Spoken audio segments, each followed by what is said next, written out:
هغه اشل کلنه ښکلی ځوان به له مور څنګه هېرېږي داسې ویم چې هر سلان به د مور څنګه هېرېږي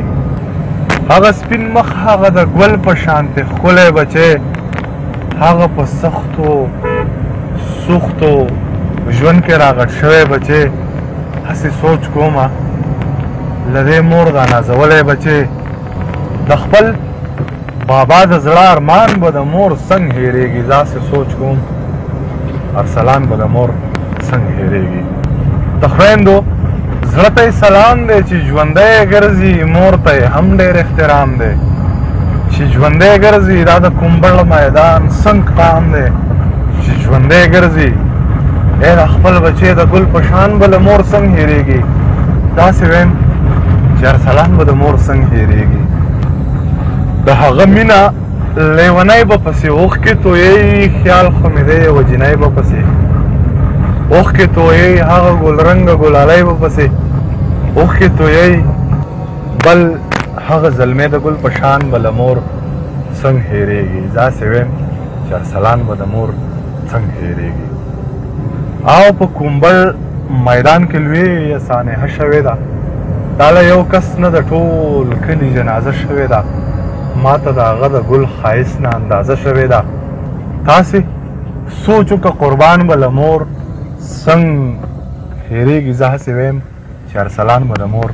څنګه هېرېږي هغه په کور کې ګورئ ژوند لکه جنت کړی دی هغه د خویندو وروڼو مور او پلار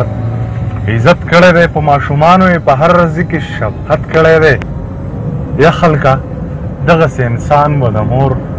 څنګه هېرېږي زه هسې ویم چې ارسلان به د مور څنګه هېرېږي نن ارسلان ځمکې ته سپاري ټول خلک جاړي او اخلاق یادوي نن ارسلان ځمکې ته سپاري د مور او خویندو وروڼو زړه ورپسې چوي نن ارسلان ځمکې ته سپاري نن ارسلان ځمکې ته سپاري خواږه یاران یې په مزار شمې راوړي ځمکې قلنګ دی زورور دی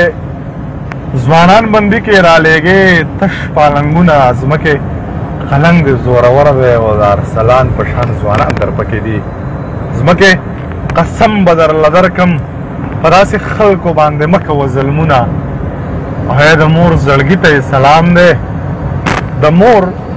زړګي ته یې سلام دی چې زوی یې مړ دی دا ژوندی د سوچ مې وړي بچي خواږه خو دا بل شانته کې ښکلی زوی و دا مور او پلار ته په بچو کې نازولی زوی و دا یې د ژوند په هر ډګر ښکلی ساتلی زوی و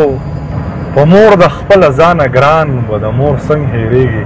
زه هسې ویم چې ارسلان به د مور څنګه هېرېږي څه په افسوس څه په تکلیف څه په ارمان دفن شو د خویند ورور په دغه کلي کې قربان دفن شو چې په ریښته وه که په ځمکه کې انسان دفن شو کلی کومبړ او یا میدان به د مور څنګه هېرېږي داسې ویم چې ارسلان به د مور څنګه هېرېږي میاندو ته ګران وي خپل بچي د حده ډېر یارانو مرګی ظالم یې کې په بد ځي کې راګیر یارانو مرګ شته افسوس راځي په داسې ځوانۍ